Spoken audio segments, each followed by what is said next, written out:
Broadcasting from Salisbury University campus, this is WSDL Ocean City, NPR News Talk 90.7. Putting Delmarva first. Stay tuned for Delmarva Today with your host, Don Rush.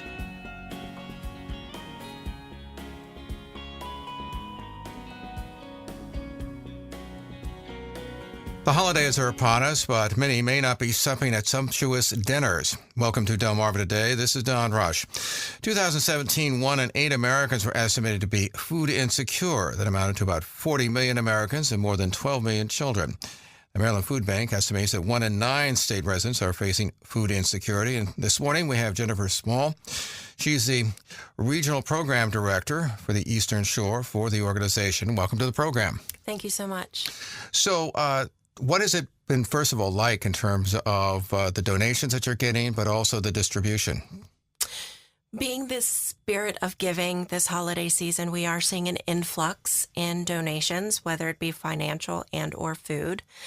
The need is ever growing. Hunger does not take a holiday, but it becomes ever more evident that the need is very present in the community, not only from the amount of individuals that are looking for assistance from the Maryland Food Bank and our partners, but also from the amount of contributions that are coming through our doors. So what is it? What do we mean when we talk about food insecurity? So food insecurity is very simple. It's not knowing where your next meal is coming from, let alone where that nutritious meal will be coming from for our families, our children, and our seniors impacted by food insecurity. So what kind of contributions have you gotten so far? So typically, individuals are giving in a 3-tiered approach. Not only are they donating their time through volunteerism to make sure that there is more food able to go out to service these families, they are donating their talents, whether it be financial contributions.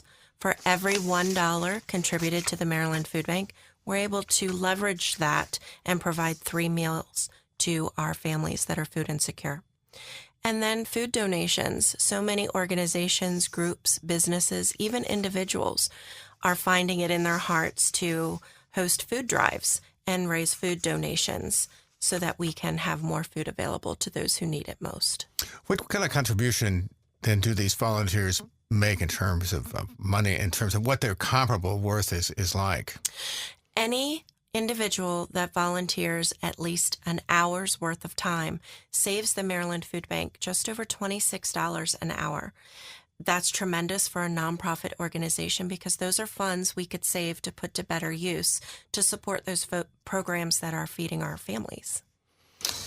So what is the general cause then for people who become food insecure? I mean, is it simply financial? What is it that's going on there? We're seeing so many different things. The face of hunger has really changed over the years. In years past, it used to be that someone who was food insecure was homeless. What we're seeing today is what we term the working poor, the middle-class individuals that are working to make ends meet, but for whatever reason, they're not making enough to sustain their monthly responsibilities. They are our children, they are our seniors. 1 in every 6 children, 1 in every 6 seniors here on the Eastern Shore are food insecure. They're having to make choices between, do I eat? Do I have supplies for school? Do I have prescriptions for those that are in their senior, maybe ailing for health reasons? We're also seeing individuals that have been laid off from the economy, downsizing with particular groups and organizations here on the Eastern Shore. And then, we're seeing individuals that they make just too much to qualify for any type of federal assistance, but in their household, it's not enough to sustain their daily needs. So, I mean, we got things like the kinds of trade-offs. I mean, I understand. I think it was Hunger in America did a poll talking about that something like 66% of those in this situation, that they trade medical care costs off for food, or food off for, say, for instance, utilities, which is about 69%, for example, or even housing. It's something like 57%. How difficult are those decisions that they're making, and what do they tell you about that? Very difficult decisions. Individuals that are trying to make the decision whether to maintain health insurance or life insurance as opposed to having those dollars to go to the store and purchase food. Senior citizens who are trying to juggle low incomes already, whether it be Social Security or disability, and then deciding I still need prescriptions, and those are really viable to their health. So I need to reserve those funds to purchase those prescriptions as opposed to food. Things that we're seeing that they're really having to juggle, and what we see is food is a very basic necessity, but that tends to be the first thing that is actually put off because money is needed elsewhere. University students, community college students are rising in food insecurity percentages because of the fact that they have to reserve their funds for transportation, gas, books, tuition, but they still have to eat. And although we're making strides to make sure they have needs on university campuses, there's still influences that the Maryland Food Bank helps to support so they have access. So what kind of impact then does this have on families in terms of how they get, and particularly get along, particularly in terms of the children themselves? We have a school pantry program that we avail with schools in the 8 counties that we service that have over 50% free and reduced meal percentage rates, because we know right then and there is a need within that school system, within that community. We know that if children do not have immediate access to food, their retention rate, their health, their ability to concentrate and excel in school is impacted. We know in a lot of instances our children have access to free breakfast and lunch. So what do we do after that when these children get out of school? So we also partner with organizations to provide a supper club program so that children can access organizations like the Salvation Army, and not only at school have a breakfast and lunch, but after school have access to a hot, nutritious meal. Then the parents are only challenged with trying to figure out how are we going to be able to provide over the weekend, because again, that is very important to their success and their concentration and their level of education.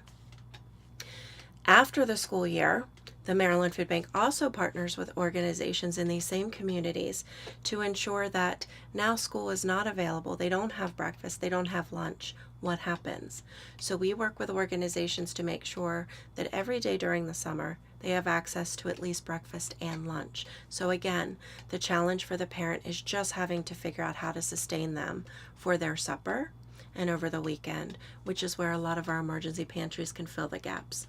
So we realize that not only from the child perspective, but from the family unit all the way up into our senior population, that we have to make more available to fight this need here on the Eastern Shore. What does it do for a child's own self-image if they have to depend upon, for instance, assistance like that? Whether it's at school, I mean, I don't know whether it goes unknown as to who gets and who doesn't in terms of assistance, but even, having that experience. I would say from our experience, what we're seeing is working through the school pantry program, we're trying to free the stigma so that children are not having to suffer through those image challenges or barriers. And I find that having worked alongside these children very closely, they are so appreciative of the fact that they have something, and so too are their families, because they're not having to worry about the stigma associated with their child showing up with nothing. So at least they're joining their peers during lunchtime, during breakfast time, so that there isn't that question as to why aren't you eating today. So are there other strategies, in terms of these families trying to deal with this food insecurity? I ran across looking at doing some research that, sometimes inexpensive, unhealthy foods, for example, and maybe they might pawn property in order to buy food. What kind of strategies do they use in order to try to make that budget stretch? As far as strategies, if we look at even just the basic daily routine, a lot of individuals. We see a lot of images in the media. You go to the grocery store and you really are wanting to put those dollars to good use and buy healthy and nutritious foods. they are quite expensive for a lot of the families that are falling through these gaps. So it becomes, do I buy my healthy fruits and vegetables, or do I take the couple dollars that I have and I go through the drive-through for the dollar menu, which I know is going to sustain, it's going to fill our tummies, and it's going to stretch. So those are the things that we are seeing, is we are making worse choices as far as health is concerned, but it's because of the fact that they're stretching those dollars to make sure that that food is available to themselves and to their families. How much help do they get from, say, friends or families? I mean, particularly this time of year.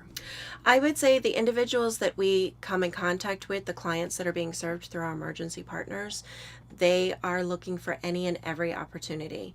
We have had an influx in phone calls at our facility, not only just looking for help, but thinking that we offer financial support because it is the holidays.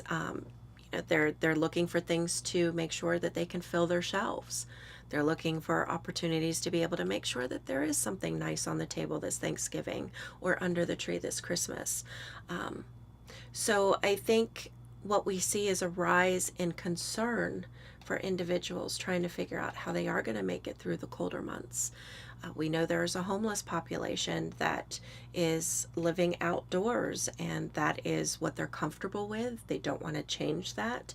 So how do we make sure that they're taken care of? And the organizations that we work with are catering to their needs in the outdoors when they don't have regular stoves and heat and things that some of our other families do have. They're just having to juggle if they're going to pay their utility bill this month. Do you see then a rise in a demand for food, particularly during this period of time, or is there a sense that families often will open up their doors at least during the holidays, and maybe then, as you move into January and February, that kind of disappears? I believe it follows suit with even how our donations work. Hunger does not take a holiday. Everybody is hungry year-round when there is a food insecurity challenge. Individuals are more in the giving spirit during the holiday season. So what we tend to see is more individuals wanting to give financially, wanting to give food donations. And in turn, we also receive a lot more calls as to need. And I think it's because of the colder weather, because that need is still there. It doesn't go away. It just becomes more at the forefront during the holiday season because of the fact that you're targeting things such as lack of transportation. Individuals that don't have transportation, they're not going to be able to sustain their hunger needs. So they do have to reach out to other families, to their neighbors, to their children if they're in the area. And we have a lot of individuals, they don't have family. They're single seniors, for example, that they don't have access. So transportation is tremendous in being able to meet that need. And then you have the health component. In the winter months, a lot of our seniors, a lot of our ill families are not able to travel out in the cold weather. Now, we often think about food insecurity as it being a big city problem, and particularly and homeless as being a big city problem. But as I understand, food insecurity, for instance, like something 2.4 million rural households face hunger. I mean, 86% of counties with the highest rates of child food insecurities are in the rural areas, just like this. Is there a difference, you think, between the kind of demands that we see in a rural area as opposed to a big city? Targeting the Eastern Shore, I would say that numbers tell us 42,000 Eastern Shore residents are food insecure. They do not know where their next meal is coming from. 14,000 of them are children. So that's 1 in 8 individuals, 1 in 6 children, 1 in 6 seniors right here on the Eastern Shore of Maryland that don't know where their next meal is coming from. We service 8 counties here on the Eastern Shore through the Maryland Food Bank Eastern Shore facility. And in those 8 counties, 4 of the top 6 most food insecure counties in the state of Maryland are right here on the Eastern Shore. So if you take the lower end of the Delmarva Peninsula, Dorchester, Wycomico, Somerset, and Worcester, very highly rural areas, they have the greatest food insecurity. Somerset County is the highest food insecurity county here on the shore, with over 19% of the population not knowing where their next meal is coming from. So when we can compare areas such as rural versus city, Baltimore City and Baltimore County are one of the highest food insecure counties in our state. So looking at those types of numbers, I would say there's not a big difference. It's just based on the population size, things like unemployment, and then looking at those other barriers county by county.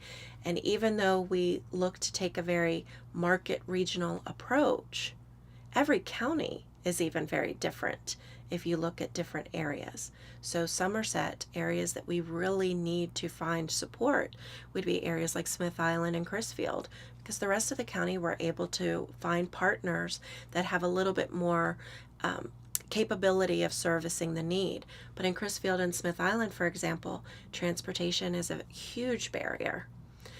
So those become our opportunities that we're constantly challenged with to make sure that we are trying to avail families of every program that we have. And when we can't do that, we need community support. We need organizations to get on board to help us support these families. Do you find that there is I won't say competition, but that the demand, there are only so many dollars.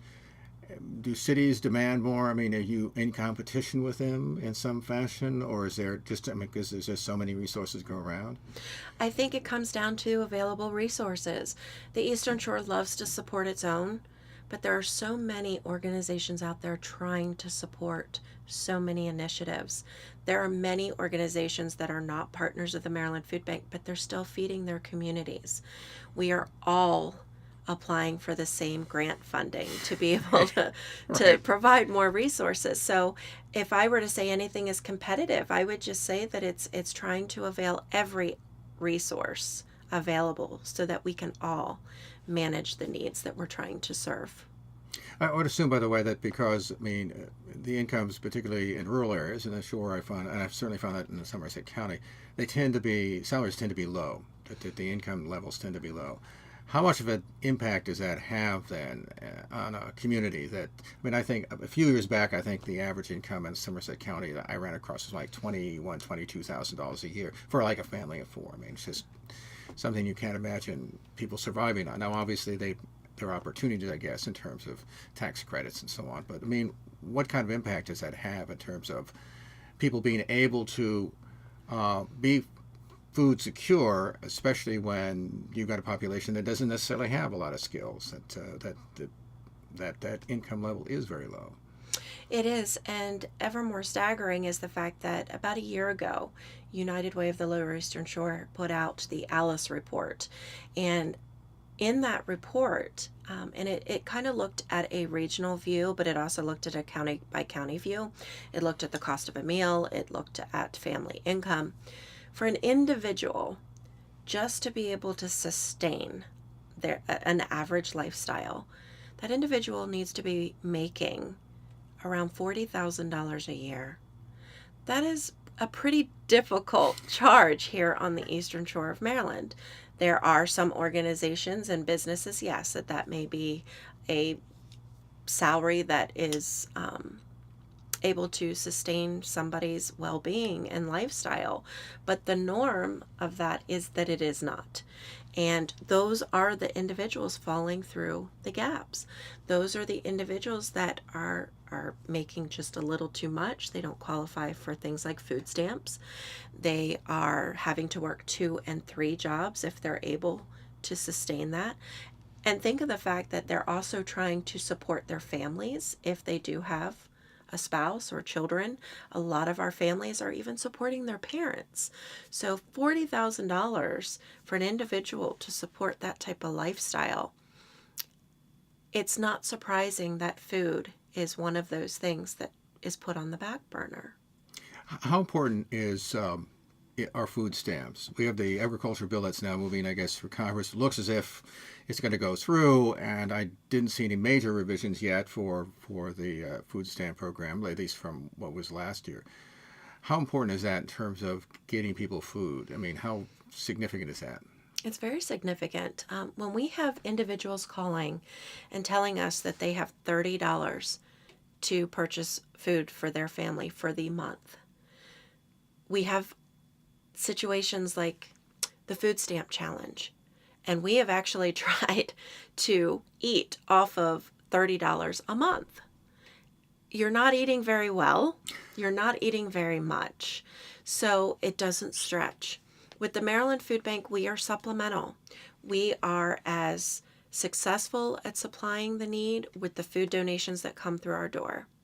And because food donations are not as plentiful as they used to be, we are having to purchase probably about 50 to 60% of the food to make sure that there's a well-rounded availability of food to our emergency partners. We work with 194 emergency feeding programs here in the 8 counties we service on the shore. They are other nonprofit organizations, soup kitchens, shelters, school, youth programs, and their goal is to make sure that they are able to provide as much as they can to stretch those needs. So food stamps is very important because of the fact that we're supplemental. We don't always have the well-rounded plate come in through the doors donated. So we purchase things like tuna fish. We purchase things like peanut butter, cereals, those high nutritious items that may not get donated regular because those are the things that families keep for their families.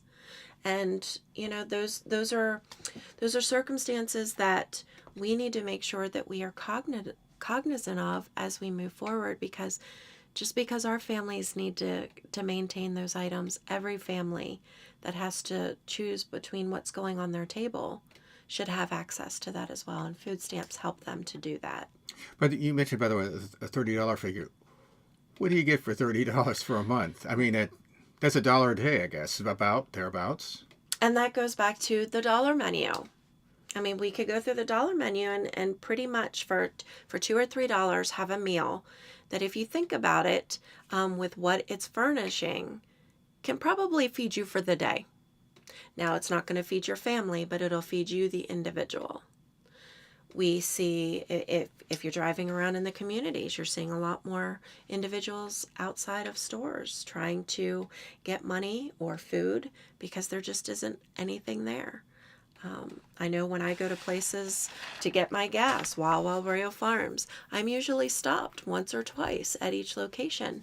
And having worked for the Maryland Food Bank and also being in a very personal situation myself, I want to make sure that they have access. So it's, let's go walk in, let's get you a cup of coffee, let's get you a sandwich or a loaf of bread and some bologna, something that's going to really keep you full until tomorrow.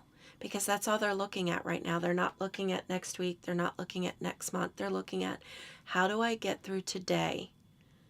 And what does tomorrow look like? One of the things we don't really think about are seniors being impacted, but obviously they do.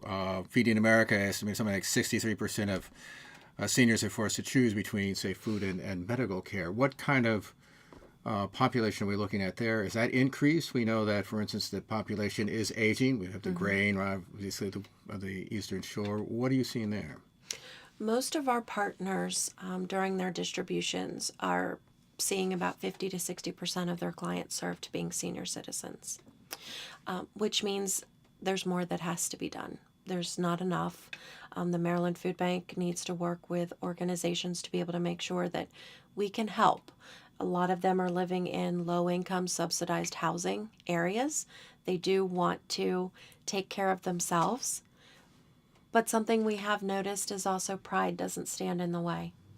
So they are very apt to not only avail themselves to the needs that they have, but even when they don't have anything, they're also ones that are trying to support the younger generations, which I find very humbling, because they themselves are in just as much need as those that they're helping to serve.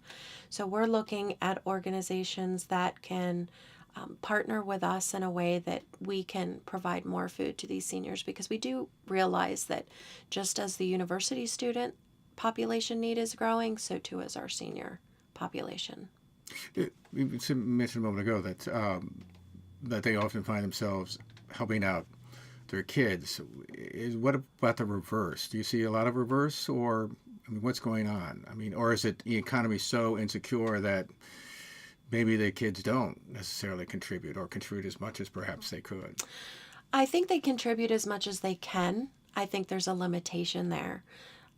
When we look at the populations being served, our youth are just as vulnerable as our seniors. I mean, 1 in 6 children, 1 in 6 seniors, and children are measured under the age of 18. They have a tremendous heart for giving back. But again, I think they realize their struggle is very real. And when you're a youth, adolescent, someone in your 20s, and you're still living with your family, your priority becomes how are you going to help feed your family, your siblings, etc. So again, I think it's more about what's available to them to support and not that they choose not to. You mentioned a moment ago that this was sort of a personal issue for you. What did you mean by that? So about 12 years ago, I went through a very bad divorce. I had a 1-year-old son. I had a corporate job, so I was traveling across multiple states, going through a divorce and having a child that really isn't conducive to my son's well-being. So I decided to look for another position, and with my degree, I was able to find something working with adolescent youth in the school system. I gave my notice to the company I was working with, had been with them for almost 10 years, and they were downsizing, so they weren't going to replace my position. They accepted 2 weeks' notice, and into week 3, I get a phone call that the job I was due to be starting no longer had funding support for the county, and I no longer was going to have a position. So here I am, a mother, a single mother. I no longer have my corporate job. I'm no longer going to have a job that's going to help support our finances. My husband at the time had emptied our bank account, so I had no money in the bank. I had one paycheck. That one paycheck was able to afford me first and last month's rent for an apartment. I was able to make a car payment. And then it became, how am I going to support my family when my expenses are $3,000 a month? And that was just daycare, insurance, food, rent, utilities. So in our instance, it became very hard to stretch that dollar.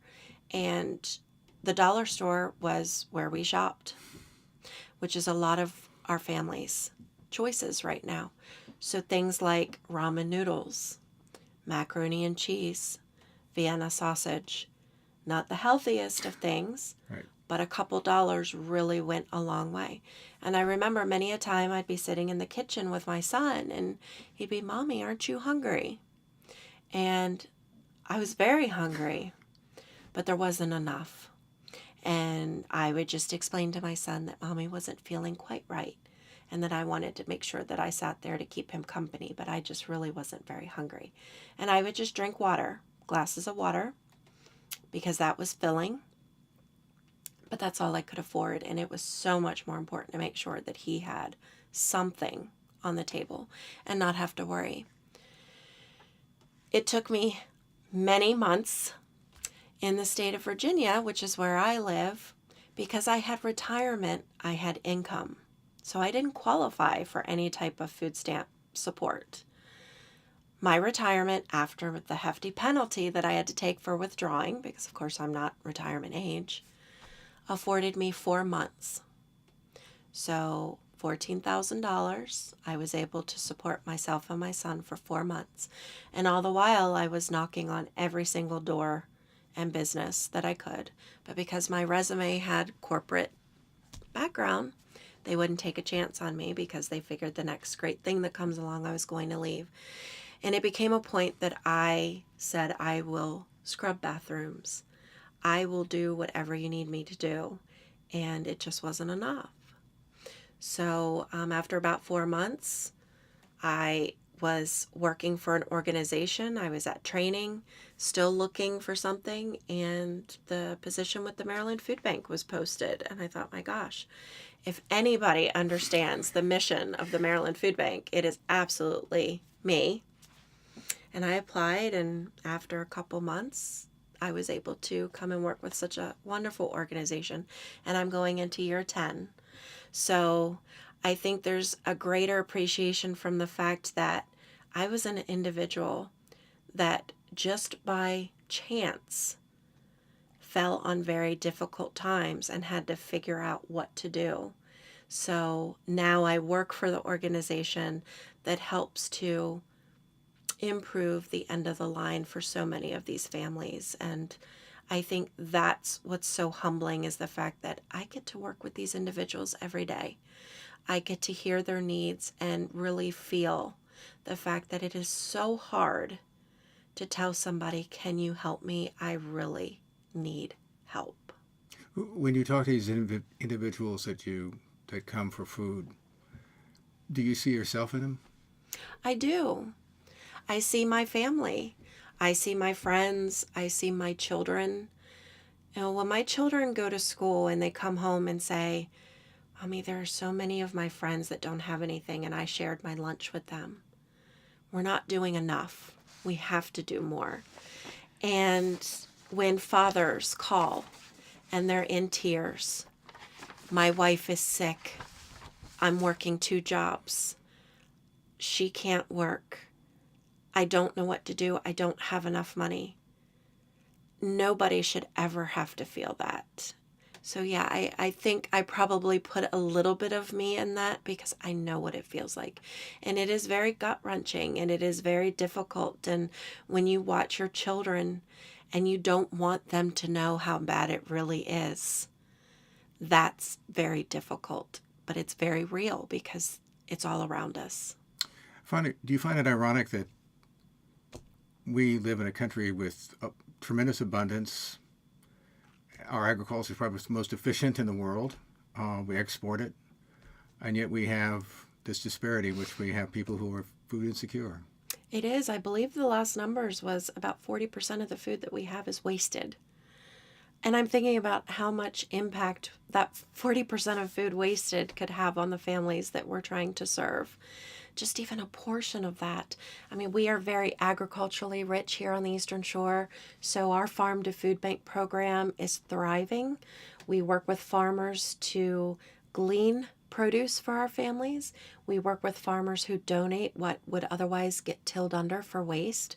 We now contract grow with our farmers so that there's available produce year-round as opposed to just seasonally. So we're able to provide so much off the shore that other states may not have the opportunity to. But again, to hear that so much food is wasted when there still is this plight of hunger, I think those are things that we really need to be focusing on. Well, we've been speaking with Jennifer Small. She is the regional programming director for the American Food Bank here on the Eastern Shore. We appreciate you stopping by and chatting with us. Thank you so much for having me today. This has been Delmarva Today. I'm Don Rush. Thanks for listening. Thank you for watching Delmarva Today, a production of Delmarva Public Radio. Production and audio engineering by Chris Rank. Hosted by Don Rush. For podcasts, visit delmarvapublicradio.net or subscribe to the Delmarva Today podcast on iTunes. Delmarva Today can now be seen on Pack 14.